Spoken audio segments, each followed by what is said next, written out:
Right. So, green. Let's go back to some of the other things that are prohibited that maybe we have talked about. And the most common one that I think kind of shocks people on the onset is this thing called steering. Remember that it's discriminatory even if you think you're trying to help, all right? And I know a lot of people say that all the time, and it's funny. There are people out there that'll go, oh, well, I'm not racist. I have a black friend. You know, that doesn't mean that you're not racist or you are racist. You can't use one of the protected classes as an out to be that. So steering is any time that you channel a home seeker to a particular neighborhood because of or away from. If you steer somebody away from a neighborhood, that's also steering. Um, Based on one of the 7 protected classes. All right. You also cannot do it in the landlord. So any of you guys that are landlord puts members of a protected class on certain floors of a building. So you've got to remember that. And this is one that I get confused on all the time. It has to deal with most companies like to put handicapped accessible only on the first floor. You know, and their thought is, oh, well, they're on the first floor. They can't go upstairs. Yeah, but you're supposed to have elevators. All right, so you can't. To me, it would be an issue of, have you had that happen there in your property management? Oh, you guys are all one level. Well, that kind of helps that. I guess solves that problem. But I meant, if you're putting different nationalities on different floors, you can't be on that floor. We want you on this floor. You can be looking at steering. So you've got to be careful. I know that a lot of times people will think they're trying to help. And let me give you a real lifetime example. And I'm sure that some of you have heard this story before. When I was a Coldwell banker, when I first started in real estate, it was like my second or third week. I had a Hispanic gentleman come in and ask me. He said, hey, look, I don't speak English very well. I want to live with other Hispanic people. I feel more comfortable there because of my language barrier. At that time, I said, yeah, let's go to 10th and out there at Belmont, Washington. Now, for those of you that live in the Indianapolis area know that Belmont and Washington, to me, in my opinion, let me qualify that, seems to be a heavily Hispanic market. A lot of the businesses, the building signs are in the Spanish language. So to me, that's an indicator. So I told this guy, and he's like, hey, great, let's go look at houses. My boss at the time came out, and Andy said, hey, dude, you can't do that. I said, but I'm helping him because that's what he asked. And he's like, no, you're not. You're steering. You are guiding him towards a specific area based on his race. That is a violation of the steering rules. So I said, okay, what do I do? You know, I'm down this road now. How do I get out of this issue? And Andy came out and spoke to the gentleman and said, hey, look, you know, Raymond's new, really can't know that Belmont, Washington is a heavy Hispanic area. And what he suggested this guy do is go to the Hispanic consulate. At this time, it was in the old train station, Union Station, which I don't think it's there anymore. And do your own research. You know, ask them, and then come back to us. So when he left, you know, he's like, adios. I'm like, adios. And I told Andy, I said, dude, you killed my first client. And he's like, I saved you a lawsuit. So you've got to realize that even if you're trying to help, you can't do that. You know, you don't know as well as I don't know that that's a Hispanic area. You know, I think it might be. My guess is, or my opinion would be. So what happened was a couple weeks later, the guy comes back in. I'm like, hola. He's like, hey, I want to go to Belmont, Washington. I went, ta-da. Point is, at that point, he had come to me and asked for a geographic area. He did not ask for the Hispanic area. Geographic area, as you well know, is not one of the 7 protected classes. Matter of fact, the geographic area is probably the number one that we discriminate on, right? Dave, you want to be in Beech Grove. You love Beech Grove. Tell me I want to be in Beech Grove. I'll go find you in Beech Grove. Susan, you're Plainfield. You say I want to live in Plainfield. We'll find a house in Plainfield. So it is a discriminated factor. It's not a protected one, though. So you need someone comes to you and goes, hey, I want to live with all the other Catholics. You've got to be real careful. I'm sorry, I don't know where that is. You know, if you tell me something, tell me you want to go to, Park Avenue. I don't know if that's Catholic or not. I'm making that up. For those of you listening at home, I have no idea.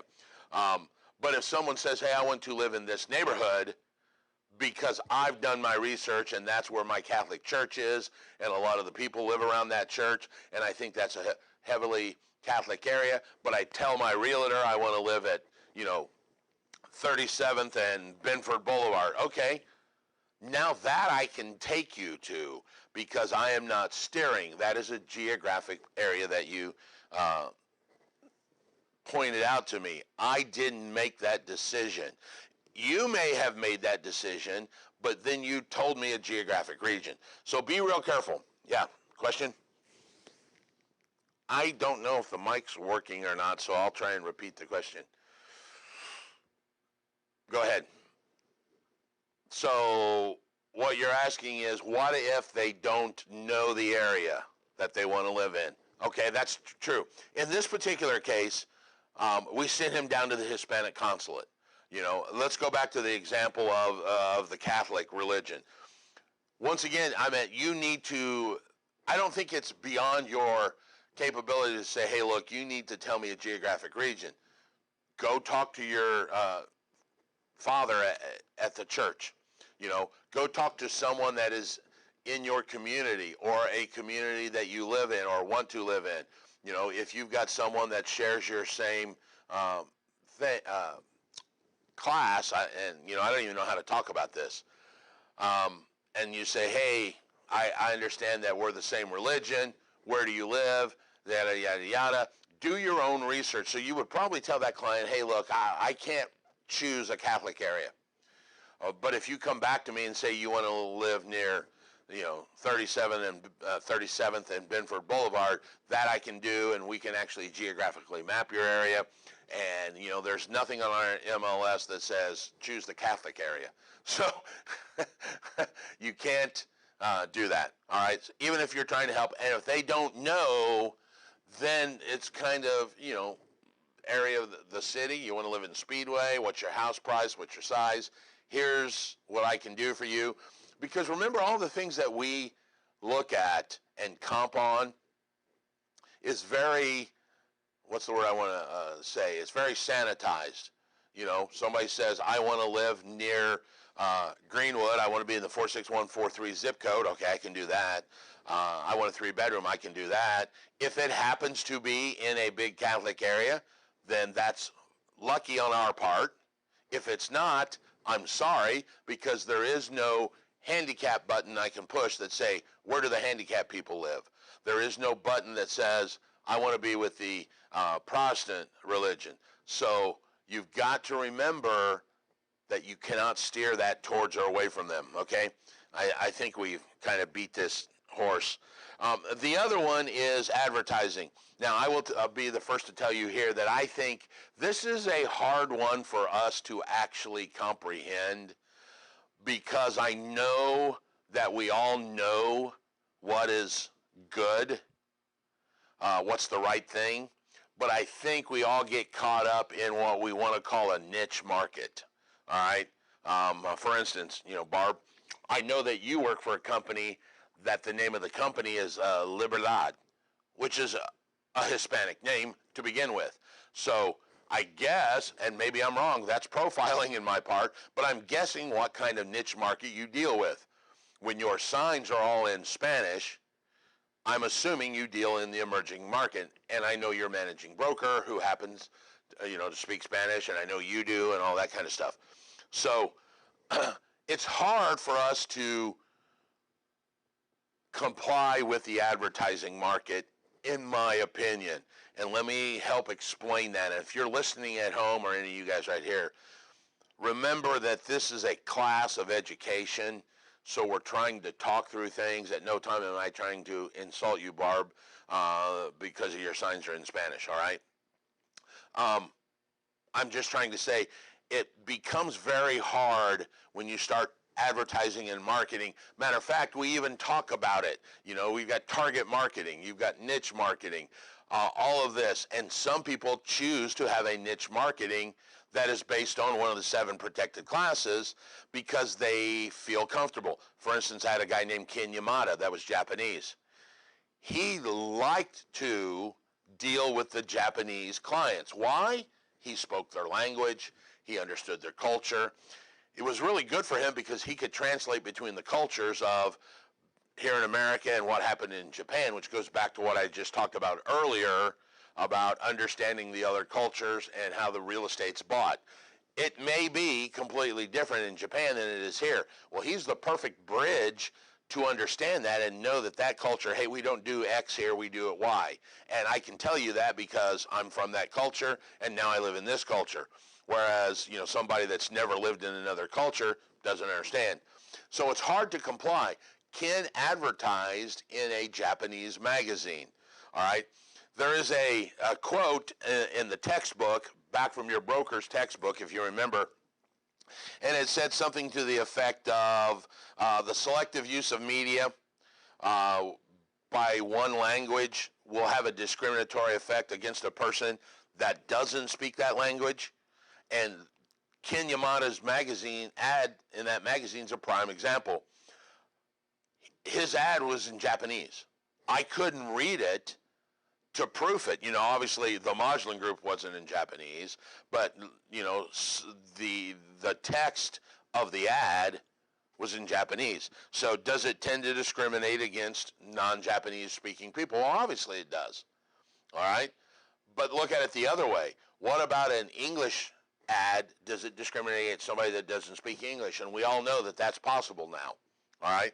Or doesn't speak it well enough to understand? Yeah, it does. And does anybody know the national language? What's the official language of the United States? Sue? Yep, exactly. Very good. I'm impressed. There is no national language. We have no official language in the United States. We speak English mainly because all of the people that started living here first were English speaking. Well, they were American Indian speaking, but okay, I understand that. What I'm talking about is the way the U.S. is set up now was originally designed by English-speaking people. If there would have been the French, we'd have probably been French-speaking country, but we're not. All right? But I guess in their forefathers' wisdom, they decided to not make English as an official language. Remember the whole melting pot? Which is ironic because that was one of the things they pushed, and now we're trying to segregate out as much as possible, it seems like. But that whole concept of the melting pot is literally what a lot of this country was based on. So is it discriminatory? Yes, it is. So does that mean, and here's a question, does that mean you now have to advertise in every language? I mean, you got La Ola magazine, right, Barb? That's Hispanic in nature. You got obviously the Indy Star, which is English in nature. You had Ken Yamada's Japanese Today, I think it was called, or Japanese Now, or Japan Now, which was Japanese language. What about, I believe there's a German language newspaper for a very select few over here on the near south side. Farsi, I don't know if anybody speaks Farsi. That's an African language. So how does that mean I have to advertise in all of them? Isn't that going to be at some point monetarily restrictive? I can't advertise in all of them. So I'm going to put my ad in the Sunday Star because A, that's what I'm used to, that's what I read. According to the Fair Housing, the use of a language may have a discriminatory impact on someone that doesn't speak that language. One of the other things that's not permitted in fair housing advertising is showing illustrations of individuals in like ethnic dress or just one family. Like if you had a black family advertising on a billboard, would that be a problem? There was a actual court case where this happened. There was a builder who hired.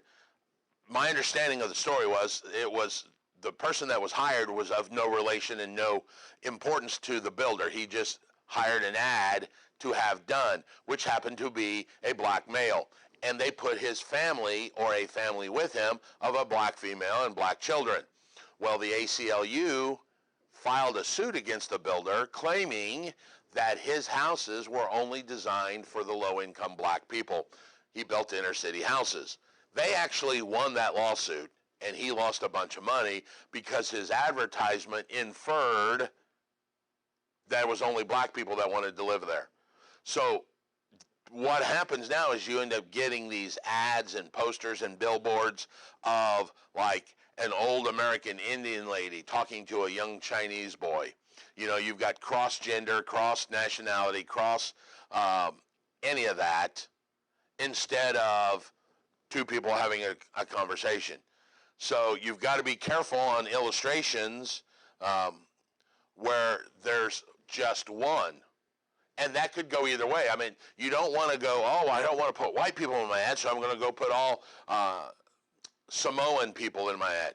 Well, that could also be a problem because then somebody's going to go, oh, it's all Samoan.